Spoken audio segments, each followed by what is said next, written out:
everyone, I'm Amethyst, and welcome to Ask an Autistic.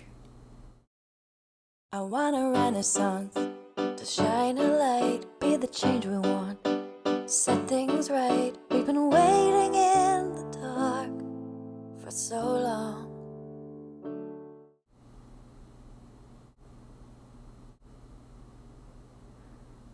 Today I'm going to be discussing a topic that's been requested by more than a few viewers, and that is eye contact. At first, when I started thinking about this topic, I didn't think that there would be enough to fill a 10-minute video, but then I realized that, while seemingly simple, there's actually a lot to eye contact. Different cultures have different ideas about eye contact, and non-autistic people tend to have very different ideas about what is appropriate amount of eye contact compared to autistic people. The term eye contact was coined in the West in the 1960s, and it's used to describe this meaningful or important social connection in which two human beings look each other in the eye.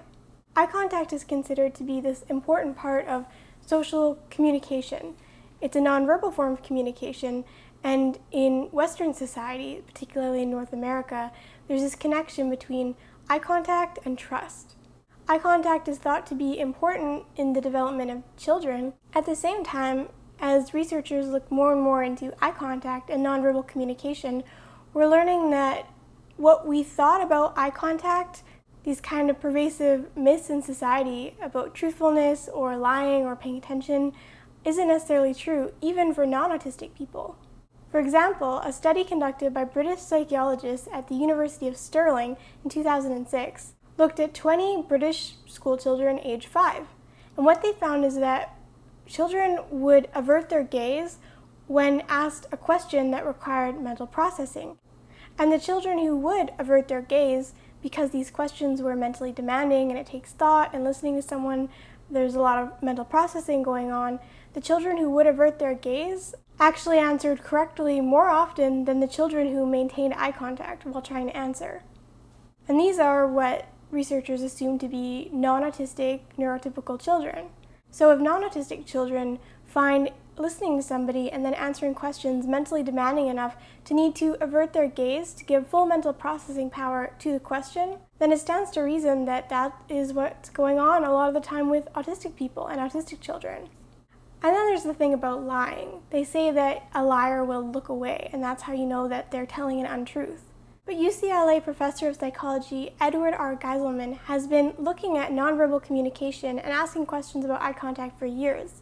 And what he and his team have found, people who do look away or avert their gaze when answering a question or when asked a question are just thinking, and they're not any more likely to be lying because they're looking away.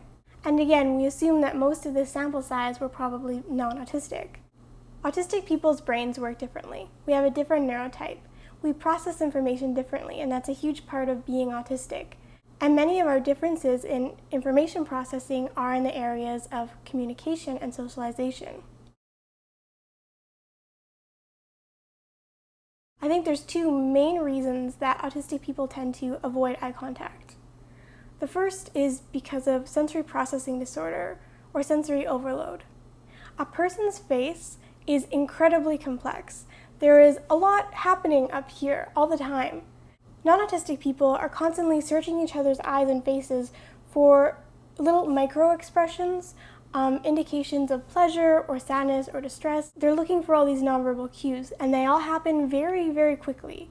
The brain has to be able to see the visual information, process it, understand what it means, and then know what to do with that information. A person's eyes particularly convey a lot of emotion, they can convey thoughts, and that's why in our culture eye contact is considered to be so special and valuable and a sign of intimacy between two people. And for autistic people and people with sensory processing disorder, all that information, particularly in the eye area, is overwhelming.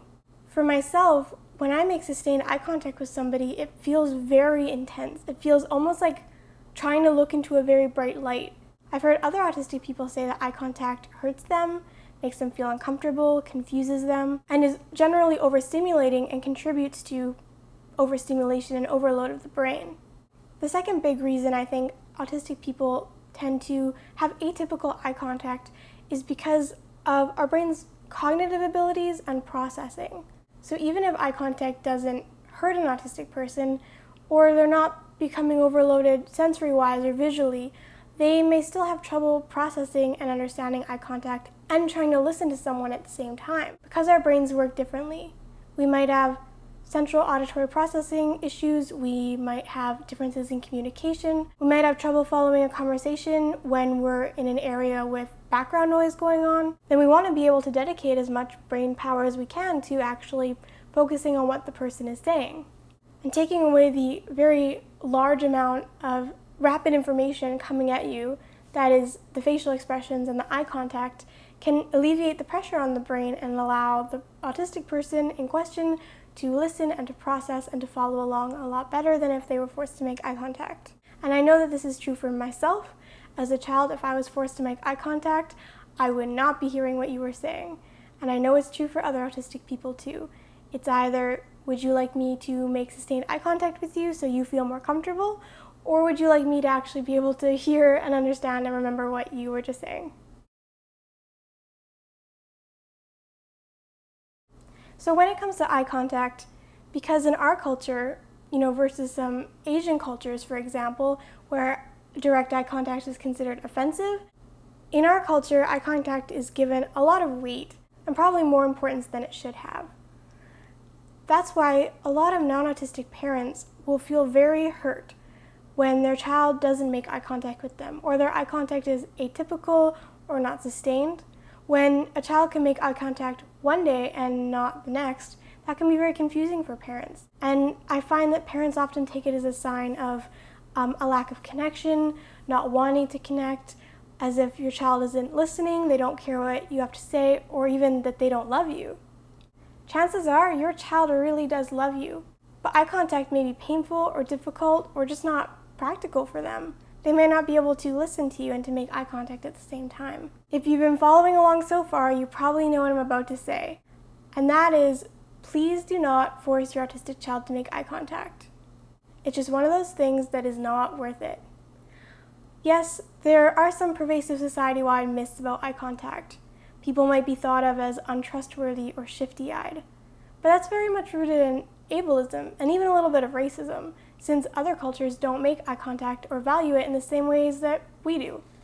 The truth is that eye contact doesn't work for everybody. And it's one of those things that in the grand scheme of things is so minor, I can't really picture it being the hill that anybody wants to die on. Trust me when I say that eye contact is absolutely not necessary for living a happy, fulfilling life, or even for having happy, fulfilling relationships. I mean, there are lots of blind and visually impaired people who don't make eye contact, and they have great friendships and great familial relationships and even romantic relationships.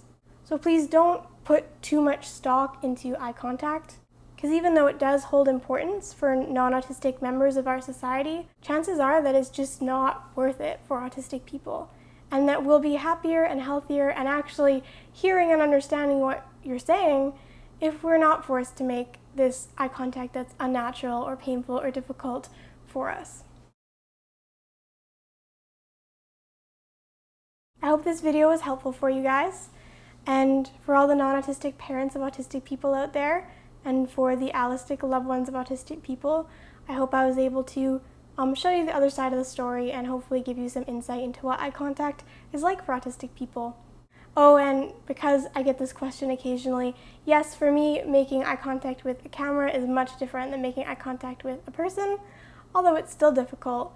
So if any of you guys ever meet me in person, you can probably expect some pretty atypical eye contact. If you have a question that you would like answered in one of my Ask an Autistic videos, please feel free to post your comment in the comment section or message it to me. Thank you for watching Ask an Autistic. I want a renaissance to shine a light, be the change we want, set things right. We've been waiting in the dark for so long.